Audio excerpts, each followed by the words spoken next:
श्रोत्यांनो, मागच्या कार्यक्रमामध्ये रोमकरासपत्रे ह्याच्या 15व्या अध्यायाच्या 1 ते 6 वचनांवर आम्ही विचार केला होता. आम्ही पाहिलं होतं श्रोत्यांनो, की कशा प्रकारे जे विश्वासामध्ये कमजोर आहेत, अशक्त आहेत, त्यांना सशक्त करण्याकडे आम्ही त्यांची मदत करावी. त्यांना आम्ही विश्वासामध्ये खंबीर करावे. इतकेच नाही, परंतु त्यांच्याकरिता आम्ही सर्व सहन करण्याकरिता तयार असावे. 7वं वचन पुढे सांगतं, म्हणून देवाच्या गौरवाकरिता ख्रिस्ताने तुमचा आमचा स्वीकार केला, तसा तुम्हीही एकमेकांचा स्वीकार करा. देव मनुष्याचा स्वीकार करतो. दुर्बळ आणि सशक्त दोन्ही प्रकारच्या लोकांचा त्याने स्वीकार केलेला आहे आणि तो स्वीकार करीत आहे. ज्या प्रकारे तो श्रीमंतांचा स्वीकार करतो, गरिबांचाही करतो. यहुदी आणि परराष्ट्रीय ह्यांचाही तो स्वीकार करतो. श्रोत्यांनो, जेव्हा आम्ही ख्रिस्ताला जीवनामध्ये स्वीकारतो, तारणारा म्हणून त्याच्यावर विश्वास ठेवतो, तेव्हा परमेश्वर ख्रिस्तामुळेच मनुष्याचा स्वीकार करतो, आमचा स्वीकार करतो.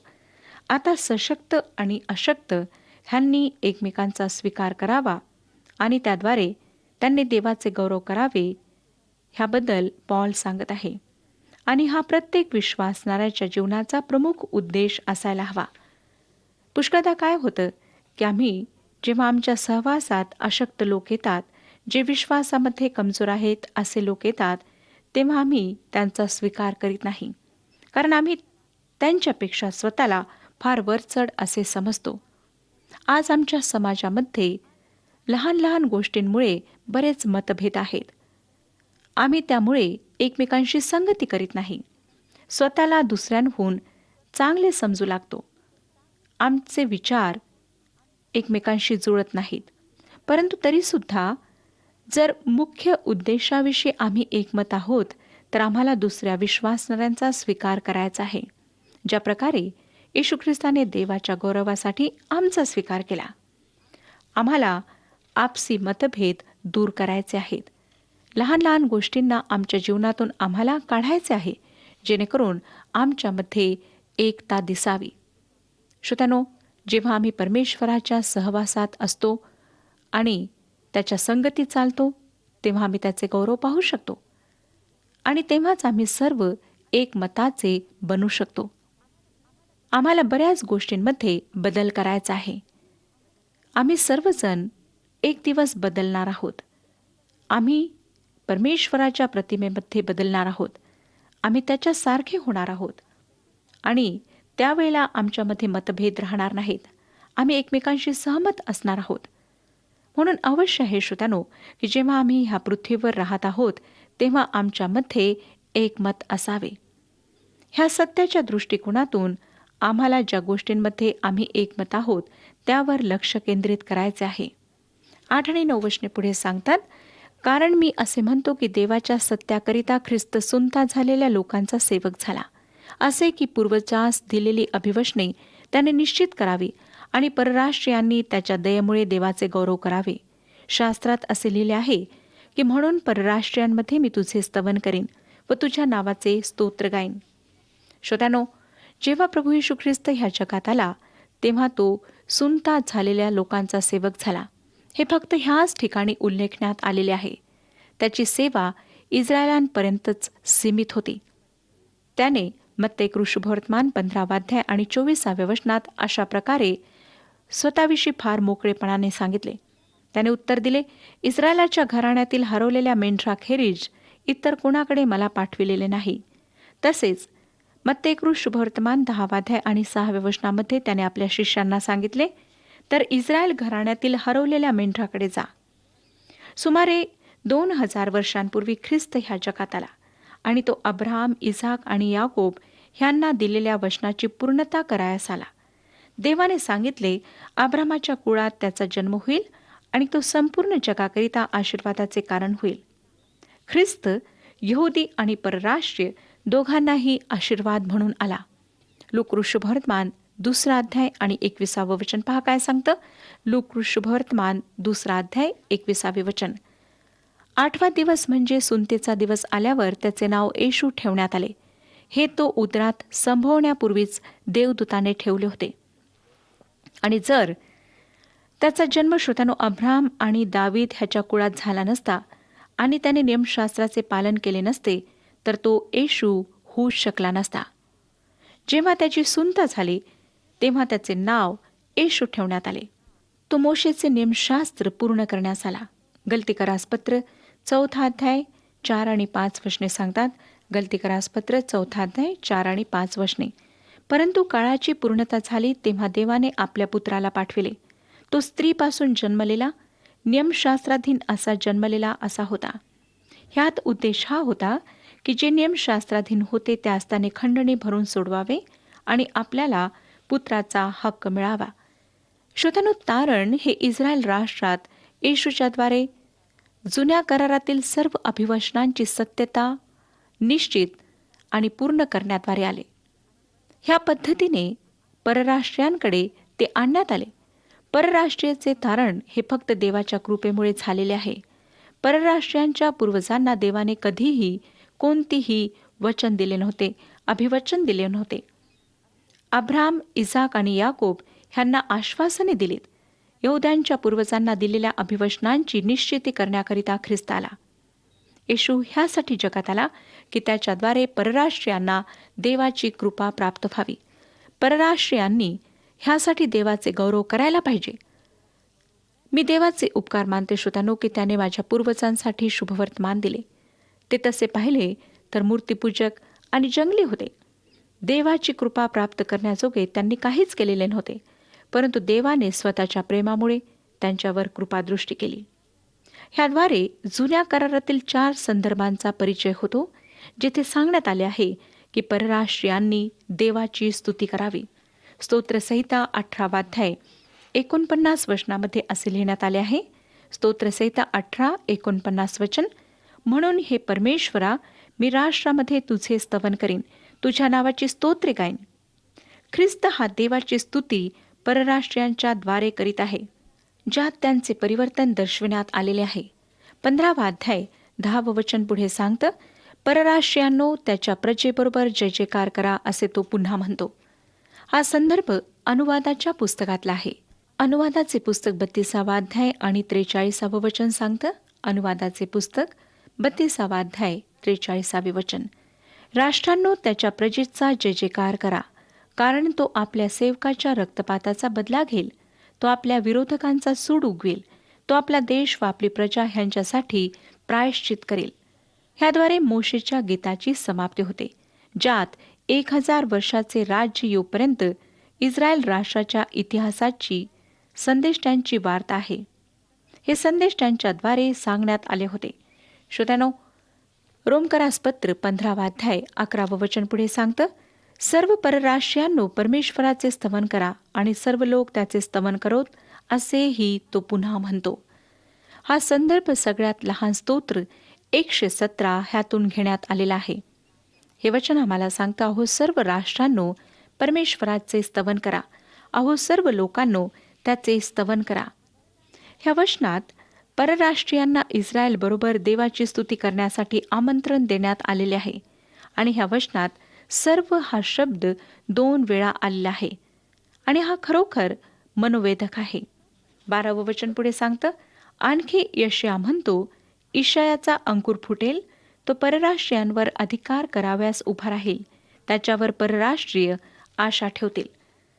हा संदर्भ यशयाच्या पुस्तकाच्या 11व्या अध्यायाच्या 10व्या वचनातून घेण्यात आलेला आहे. हे वचन सांगतं, त्या समय असे होईल की राष्ट्रांकरिता ध्वजवत उभारलेल्या इशायाच्या धुमाऱ्याला राष्ट्रे शरण येतील. त्याचे निवासस्थान गौरवयुक्त होईल. जरी श्रोत्यानो मसीहाचा जन्म दाविदाच्या वंशावळीत झालेला असला तरीही तो परराष्ट्रीयांवर सुद्धा राज्य करेल. ह्या ठिकाणी आम्हाला देवाचा उदात्त हेतू पाहावयास मिळतो. तो असा की परराष्ट्रीयांनी सुद्धा ख्रिस्ताकडे यावे. काही लोक पौलाच्या दिवसात ख्रिस्ताकडे आलेत. मोठ्या आनंदाच्या दिवसासाठी ते प्रथम फळ असे झाले. लक्षात ठेवा, पौल रोमकरास पत्र लिहित आहे आणि रोम येथील मंडळी ही बहुतांशी परराष्ट्रीयांची मंडळी होती, ज्याप्रमाणे आज आपल्या मंडळ्या आहेत. नंतर 13व्या वचनात तो काय म्हणतो पहा, आता आशेचा देव विश्वास ठेवण्यामुळे तुम्हाला संपूर्ण आनंदाने व शांतीने भरो, अशाकरिता की तुम्हाला पवित्र आत्म्याच्या सामर्थ्याने विपुल आशा प्राप्त व्हावी. आशेचा देव हे देवाचे नवे नाव आहे. हे नाव रोमांचकारक आहे, कारण विश्वास करणाऱ्या अंतकरणांना येथेच जेव्हा ते वादळात सापडतात तेव्हा आश्रयाच्या खडकाखाली आश्रय मिळतो. आशेचा देव विश्वास ठेवण्यामुळे आम्हाला संपूर्ण आनंदाने आणि शांतीने भरतो. रोमकारास पत्राच्या अध्ययनाने आपल्यासाठी हेच करावयास हवे. मला खात्री आहे श्रोत्यानो की त्याने आपणास आनंद आणि शांती पुरवली आहे, ज्यामुळे त्याच्यावर आपला विश्वास दृढ झाला आहे. माझ्या प्रिय श्रोत्यानो, माझी अशी श्रद्धा आहे की त्याच्याद्वारे तुमच्या जीवनात आशा आणि सामर्थ्य भरपुरीने यावे. हा आशीर्वाद आहे ज्याच्याद्वारे रोमकारास पत्राच्या धर्मसिद्धांताच्या भागाचा शेवट होत आहे. आता आपण पुढच्या भागाकडे पाहूया. रोमकारास पत्र 15वा अध्याय. पौलाची वैयक्तिक साक्ष पुढे सुरू राहत आहे. ह्या ठिकाणी पौल पुन्हा परराष्ट्रांकरिता प्रेषित आहे हे मनी धरून आपली वैयक्तिक साक्ष सुरू ठेवित आहे. आपणाला आठवत असेल की त्याने ह्या अध्यायाची सुरुवात अगदी खाजगी व्यक्तिगत पद्धतीने केली होती. आता तो सिद्धांताचा भाग सोडून वैयक्तिक गोष्टी सुरू करीत आहे, ज्या प्रकारे त्याने ह्या पत्राला सुरू करीत असताना वापरल्या होत्या, ज्यामध्ये त्याने रोमला जाण्याची इच्छा दर्शविली होती. रोमकारास पत्र 1 अध्याय आणि 10व्या वचनात आम्ही वाचले होते, ह्याविषयी देव माझा साक्षी आहे, त्या देवाची सेवा मी आपल्या आत्म्याने त्याच्या पुत्राच्या सुवार्तेच्या कार्यात करतो. आता तो काय सांगतो ते ऐका. 14व वचन पुढे सांगतं, बंधुजन हो, तुम्ही चांगुलपणाने भरलेले, सर्व प्रकारच्या ज्ञानाने संपन्न झालेले व एकमेकांना बोध करावयाला समर्थ आहात, अशी तुम्हाविषयी माझी स्वतःची ही खात्री झाली आहे. मला वाटतं श्रोत्यानो की हा सगळ्यात चांगला भाग आहे. ह्या वचनाच्याद्वारे पौल सैद्धांतिक भागात रोमी लोकांशी मनमोकळेपणाने आणि धैर्याने बोलण्यासाठी फार प्रेमळपणे खेद प्रकट करताना दिसतो. तो मंडळी संबंधी बोलत आहे. ह्याचा अर्थ असा नाही की रोम येथील मंडळी ज्ञानात आणि चांगुलपणात कमी होती. ह्याच्या उलट त्यांच्यामध्ये असलेला चांगुलपणा आणि सर्व प्रकारच्या ज्ञानामुळे पौलाचे अंतकरण भारावून गेले. आणि ते खरोखर आश्चर्यकारक नाही काय? त्याने रोमकारास पत्र लिहिले आणि त्याच्याद्वारे तो आपल्याशी ह्या महत्त्वाच्या मुद्द्यावर बोलत आहे. माझ्या प्रिय श्रोत्यानो, तुमच्या ख्रिस्ती जीवनाच्या वाढीसाठी रोमकारास पत्र समजून घेणे फार महत्त्वाचे आहे. रोमकारास पत्र समजणे हे आवश्यक आहे, ज्यामुळे आमच्या ज्ञानात मोलाची भर पडते. प्रत्येक ख्रिस्ती व्यक्तीने रोमकारास पत्र हे पुस्तक समजून घेण्याचा प्रयत्न केला पाहिजे. त्यासाठी कष्ट घ्यायला पाहिजेत, कारण ह्या पुस्तकाच्याद्वारे विश्वासणाऱ्यांचा विश्वास दृढ होण्यास मदत होते. पौलाने अतिशय नम्रपणे आणि गोड भाषेत त्यांचे विश्लेषण केलेले आहे, आणि हे सर्व जरी देवाकडून त्याला प्राप्त झालेले होते तरी अगदी सामान्य माणसाप्रमाणे पौल आम्हाला ते देवाच्या गौरवासाठी सांगण्याचा प्रयत्न करीत आहे. 15 आणि 16 वचने पहा. तरी मला देवापासून प्राप्त झालेल्या कृपेमुळे मी तुम्हाला आठवण देऊन थोडे बहुत अधिक धैर्याने लिहिले आहे. ती कृपा अशी की मी परराष्ट्रीयांसाठी येशू ख्रिस्ताचा सेवक होऊन देवाच्या सुवार्तेचा याजक व्हावे, अशासाठी की परराष्ट्रीय हेच अर्पण पवित्र आत्म्याने शुद्ध होऊन मान्य व्हावे. जेव्हा पौल म्हणतो मी लिहिलेले आहे, ह्याचा संदर्भ तो रोमकारास पत्र ह्याच्याच संबंधाने म्हणत आहे. ह्या पत्रामध्ये धीराविषयी तो लिहित आहे आणि त्याच्याद्वारे तो त्याच्या साहसाच्या सत्यतेचे स्पष्टीकरण देऊन त्यांना स्मरण करून देत आहे की तो परराष्ट्रीयांचा प्रेषित आहे. त्याला देवाकडून जो अधिकार मिळाला, जे कार्य त्याच्यावर देवाच्या कृपेने सोपविण्यात आले होते, त्या अधिकाराचा उपयोग तो रोमी रहिवाशांना लिहित असताना करीत आहे. तो त्यांचे मार्गदर्शन करीत होता. ह्या वाक्यामुळे पौलाच्या लिखाणाला एक वेगळेच महत्त्व प्राप्त झालेले आहे. लेवी मंदिरातील उपासनेकरिता जी भाषा वापरीत तीच भाषा वापरून तो हे दर्शवित आहे की तो शुभवर्तमान प्रचार करणारा एक सेवक आहे. परराष्ट्रीय हे स्वीकारार्थी आहे. त्यांचा स्वीकार करण्यात आलेला आहे. ह्याला कोणत्याही नियमांचे किंवा धर्माचे बंधन नाही. त्यांचा स्वीकार फक्त येशू ख्रिस्ताच्याद्वारे, जसे पौलाने सांगितले तसा करण्यात आला. आता वचन आम्हाला सांगतं की पवित्र करण्यात आले. पवित्र आत्मा हा परराष्ट्रीयांच्या अंतःकरणात सुद्धा वास करतो. जी परराष्ट्रीय विश्वासणारे आहेत त्यांच्या अंतःकरणात पवित्र आत्म्याने कर्नेल्यपासून वास करण्यास सुरुवात केली. पवित्र करण्याचे कार्य प्रथम यहुदी आणि नंतर परराष्ट्रीयांमध्ये तेव्हा सुरू होते ज्या क्षणी विश्वासणाऱ्यात परिवर्तन घडून येते आणि पवित्र आत्मा त्या व्यक्तीमध्ये पूर्णपणे आपला वास स्थापित करतो. त्या व्यक्तीला आपल्या ताब्यात घेऊन त्यामध्ये तो वास करण्यास सुरुवात करतो.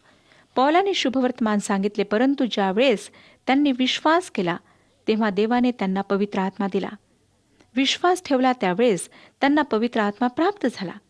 आपण हे लक्षात ठेवायला पाहिजे श्रोत्यानो, की पौल हा परराष्ट्रीयांचा एक विशेष प्रकारे प्रेषित होता. त्याला विशेष प्रकारचे ज्ञान आणि दान देण्यात आलेले होते आणि त्या सर्वांचा उपयोग पौलाने परराष्ट्रीयांना सुवार्ता सांगण्यासाठी केला. त्याच्याद्वारे त्यांना देवाकडे वळविण्याचा त्याने प्रयत्न केला. ह्या सर्व प्रकरणाशी पूर्णपणे एकरूप होणे हे आम्हाला आजच्या परिस्थितीत शक्य नाही. तरीही आम्ही परराष्ट्रीय होण्याच्या नात्याने ह्या सर्व गोष्टीत प्रवेश करू शकलो, ज्या गोष्टींकडे संकेत केल्या जात आहे. माझ्या प्रिय श्रोत्यानो, जर तुम्ही कधीही पौलाच्या प्रेषितपणाबद्दल देवाचे आभार मानले नसतील तर ह्या क्षणी आपणाजवळ संधी आहे. आत्ताच आभार माना. कारण पौलाने ज्या प्रकारे सुवार्ता सांगितली, ज्या प्रकारे त्याने परमेश्वराची सेवा केली, ती खरोखर अवर्णनीय आहे. देवाने आम्हाला पौल दिला आहे आणि म्हणूनच रोमकरास पत्र हे पुस्तक आम्ही वाचायला हवे. तर 17वं वचन पहा काय सांगतं. ह्यावरून देवाच्या गोष्टी संबंधाने ख्रिस्त येशूविषयी मला अभिमान वाटतो. पौलाने फार साहसाने, धीराने रोम येथील मंडळीला हे पत्र लिहिले आणि असं वाटतं की त्याला त्याबद्दल खंत सुद्धा वाटत होती, कारण त्याने ओळखले होते की रोममधील संतांना त्याच्या मार्गदर्शनाची कदाचित आवश्यकता नाही. इतके असूनही त्याने मोठ्या आत्मविश्वासाने त्यांना लिहिले. यामध्ये व्यक्तिगत धारणा नाही. तो येशू ख्रिस्ताचा सेवक होता. तो ख्रिस्ताची इच्छा पूर्ण करीत होता आणि हे पाहणे फार महत्त्वाचे आहे. श्रोतांनो, आम्ही एक गोष्ट लक्षात ठेवायला हवी की जे देवाचे सेवक आहेत त्यांना कधीच गर्व असायला नको. त्यांच्या स्वभावात गर्व नावाची गोष्ट दिसायला नको. आम्ही सल्ला देण्यास उतावळे न होता ती जागा घेण्यास तयार असावे की फक्त येशू ख्रिस्ताची आम्ही सेवा करीत आहोत आणि सर्व गोष्टींवर त्याचा अधिकार आहे, आमचा नाही. सर्व गोष्टींसाठी त्याला श्रेय मिळायला हवे.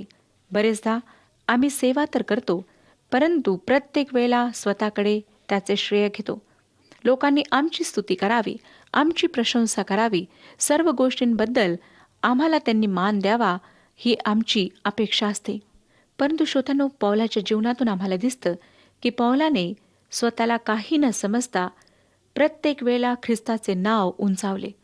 18 आणि 19 वचने सांगतात, ख्रिस्ताने माझ्या हातून न घडविलेले काही सांगण्याचे धाडस मी करणार नाही, तर परराष्ट्रीयांनी आज्ञापालन करावे म्हणून त्याने माझ्या शब्दांनी व कृतींनी, चिन्हे व अद्भुते ह्यांच्या सामर्थ्याने, पवित्र आत्म्याच्या सामर्थ्याने जे जे घडविले तेच मी सांगतो.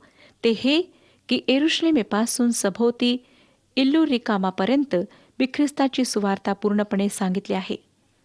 पौल ह्या भागात काहीतरी अत्यंत महत्त्वाचे असे सांगत आहे. जर आम्हाला पौलाला पूर्णपणे समजून घ्यायचे आहे तर ह्याकडे काळजीपूर्वक आम्ही लक्ष द्यायला हवे. श्रोतांनो, पौलाने जे काही केले त्या सर्वांमध्ये त्याने ख्रिस्ताला आदर, मान, सन्मान दिला आणि संपूर्ण श्रेय त्याने ख्रिस्ताला दिले. आणि तो म्हणतो की ह्या सर्वांच्या सामर्थ्याने, पवित्र आत्म्याच्या सामर्थ्याने जे जे घडविले तेच मी सांगतो. त्याने संपूर्ण क्षेत्रामध्ये प्रभू येशूची सुवार्ता सांगितली. आज आम्ही कोणत्या प्रयत्नात आहोत? काय स्वतःचे नाव मोठे व्हावे, लोकांनी आमची वाहवा करावी, किंवा ख्रिस्ताच्या नावाची वाहवा व्हावी, ख्रिस्ताचे नाव जगाच्या कानाकोपऱ्यात जावे, हा आमचा उद्देश आहे? तर श्रोत्यानो, आमचा हा उद्देश आहे तर परमेश्वर अधिक आमची उन्नती करो, आमची मदत करो. परंतु जर आम्ही स्वतःच्या नावाकरिता सेवेमध्ये आहोत तर आमची सेवा व्यर्थ आहे. म्हणून आपल्या सर्व गोष्टींबद्दल पश्चाताप करा, ख्रिस्ताजवळ या आणि त्याला म्हणा की प्रभू, आजपासून माझ्या जीवनाद्वारे तुझेच गौरव व्हावे असे तू कर. प्रभू परमेश्वर आपणा सर्वांस आशीर्वाद देव आणि आपले मार्गदर्शन करो.